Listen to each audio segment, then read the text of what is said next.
Well, shooters and reloaders out there, 3 circles, passengers and members. This is Fortune Cookie 45 LC coming to you from the Hot Lead Zone Express, the 3 circles car. And this video is for John P., who asked about the differences between the various Ruger Blackhawks, because he's thinking about getting a hold of one of these things, and it's kind of confusing all the variants out there and all the various calibers, barrel lengths, all of these things. There's so many variations that he's wondering which one he really wants to get. Well, look at these rascals.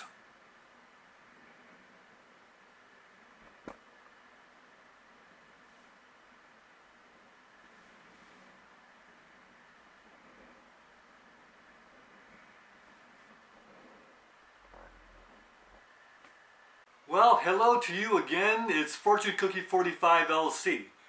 And let's begin this video with this whole idea of where it all started. And this is it. Now, this happens to be a very close facsimile of the Colt Single Action Army. But the Colt Single Action Army is where it all started, back in 1873. The design was first issued in 1872, but it didn't go into production until 1873, which happens to be a landmark highlight year for firearms development. So really 1873 is the year that you really want to associate with the introduction of the Colt Single Action Army. Let's get a closer look at this. Now, the first of the single action offerings in 1873 went to the U.S. government for the military, and it had a 7.5-inch barrel, not like the 5.5-inch on this Beretta. Well, during its production, the Colt Single Action Army went through 3 separate generations of production, and the first ended with World War II. And the thought was that this design was obsolete, so Colt ceased making it even after the war ended. But what they did not understand was that the romance of the Old West that is closely associated with the Colt Single Action Army refused to die. And in the 1950s, there were many TV shows that were featuring the Old West, and they were very popular, and the interest in the Colt Single Action Army actually increased at that time. Colt did not react to that, but who did was Bill Ruger. Now, Bill Ruger got his start by producing a very efficient 22 caliber semi-automatic pistol, which is in production right up to the present. Now, Bill Ruger of the Sturm Ruger Company got his big start by a 22 caliber semi-automatic pistol that is in production right up to this day. But what really put Bill Ruger and Sturm Ruger Company on the map was that in the 50s, with the interest in the Old West, Bill Ruger filled that demand by producing single action revolvers. And he made them according to what he thought that the single action revolver should be, and the gun that he wanted himself. And that was the Ruger Blackhawk. Well, Bill Ruger tested the interest by producing a 22 caliber single action revolver, the Single 6, back in 1953, and it caught on very well, and that caused him to go ahead and create the first Blackhawk, the 357, and that was in a 6.5-inch barrel.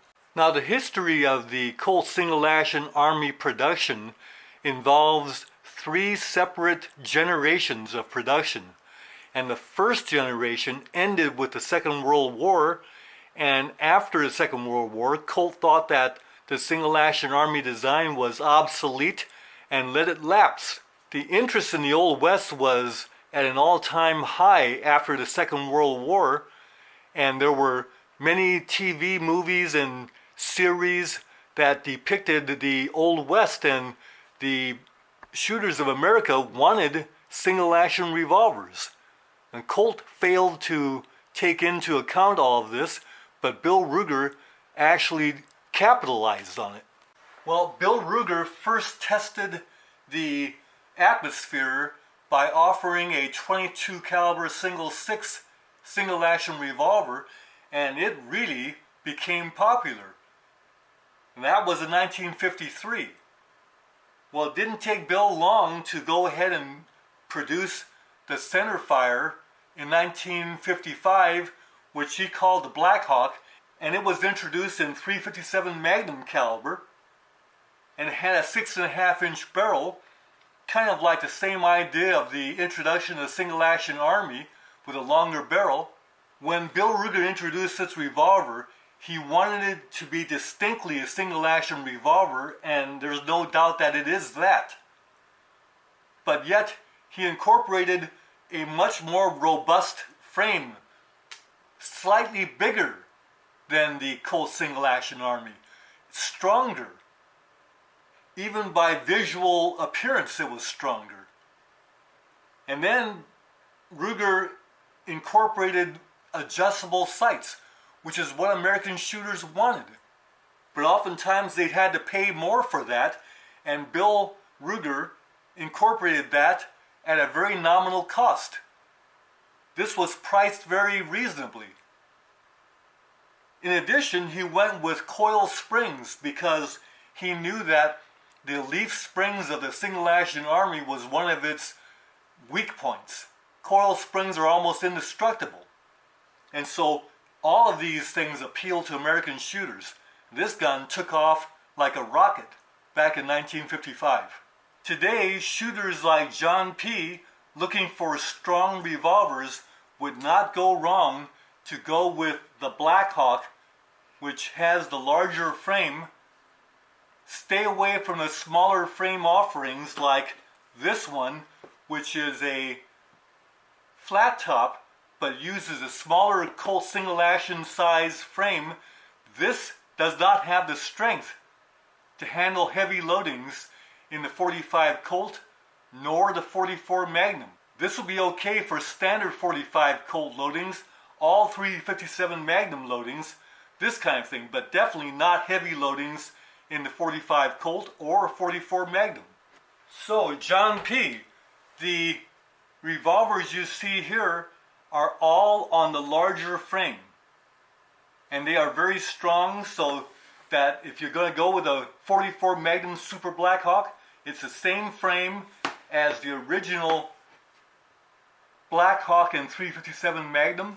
It was offered very soon after with the .45 Colt, again with the big frame, and this is able to stand all the heavy loadings in your reloading manuals. This is the Blackhawk in a large frame .45 Colt. It's one you want. Now beware of the new Blackhawk that's on the smaller frame, because what Ruger did was to cater to the cowboy action shooting fraternity. They were clamoring for a size revolver more like the original Colt single action Army. Ruger actually went ahead and made the frame smaller to be like the Colt single action Army, but he still called it a new Blackhawk because it has a transfer bar system. Back in 1972-73, when he came out with the transfer bar, he changed the name to the new Model Blackhawk. If you look at the smaller frame, this is not the one you want. The smaller frame also had a smaller grip frame, more like the Colt single action Army, instead of the little larger one that is on the Ruger Blackhawk.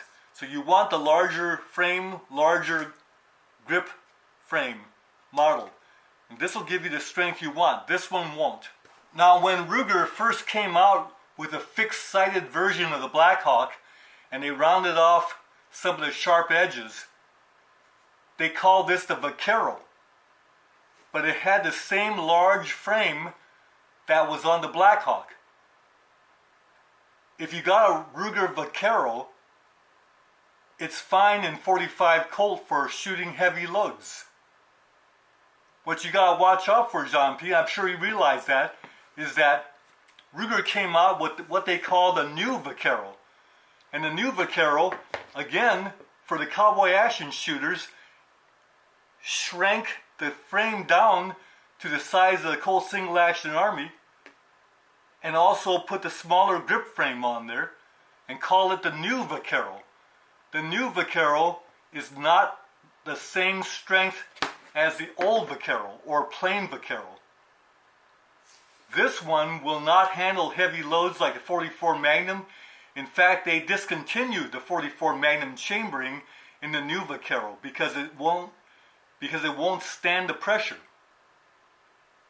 So, John P., if you got a new Vaquero in your hand, doesn't matter what chambering it is, it's not strong enough to handle heavy loadings. So, if you got a new Vaquero in your hands, this is fine for standard velocity. In 357 Magnum it's fine, but in the big bore calibers like 45 Colt or 44 Magnum, it will not stand the pressure. In fact, the 44 Magnum chambering was dropped. However, what you gotta watch out for, John P., is here's an example of a 45 Colt in new Vaquero. And it has a smaller frame, not for heavier loadings. So if it says new Vaquero, stay away from that for strength. It's fine for standard shooting and plus P and a little bit more power than that is fine, but for the heaviest loadings, you gotta stay away from the new Vaquero. Get yourself the older Vaquero instead. Now, a word about the Bisley. The Bisley is a different grip frame, basically. It's a more curved frame, basically advantageous for target shooting, and that's why they gave it a little more of a curve in the trigger.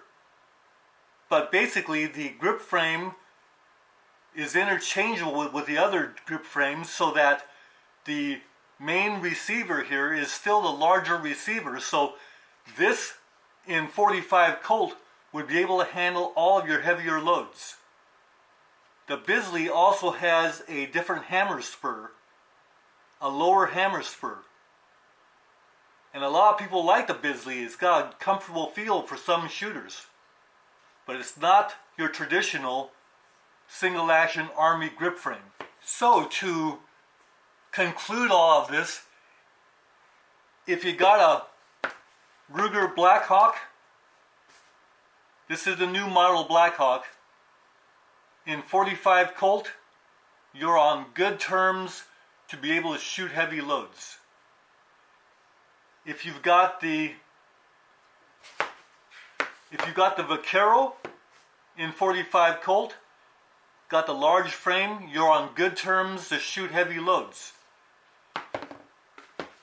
If it's a Super Blackhawk, this will take heavy loads. It's a large frame. If you got a Ruger Bisley in 45 Colt, it's on the large frame. This will shoot the heavier loads. Stay away from the new Vaquero. And if you got a single action Army in 45 Colt, you cannot shoot heavy loads in it. So John P., hope this helps. You got any questions? By all means, ask and we'll see what we can do. Take care, and bye to all of you out there.